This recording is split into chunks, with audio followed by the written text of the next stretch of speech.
We all know that Hanukkah is 8 days long because the oil miraculously lasted for 8 days. But since there was sufficient oil to burn for 1 day, the miracle was only 7 days. Why celebrate the first day? The answer goes to the essence of the ideological battle between ancient Greece and Judaism.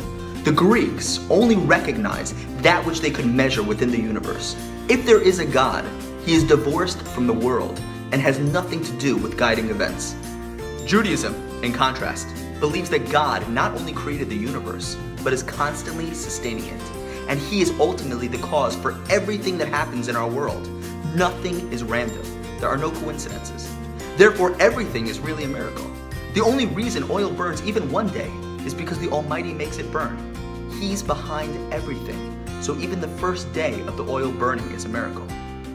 This past summer, I witnessed this firsthand. It was an extremely hot afternoon, and I was locked outside the synagogue with 15 other men, waiting to go inside to pray. One man said that over the past 30 years, he has never seen the synagogue locked like this. It was getting late, and one man yelled out, "Gentlemen, we'll have to pray right here in front of the shul."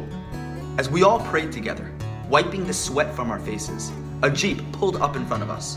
The driver got out, walked towards us, and suddenly fell to the ground. He was unconscious.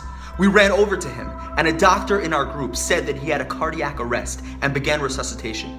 Another man called an ambulance, which arrived minutes later.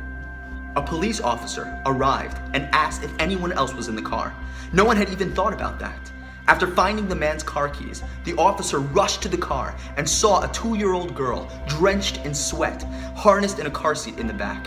He quickly unbuckled the child and took her out into the fresh air.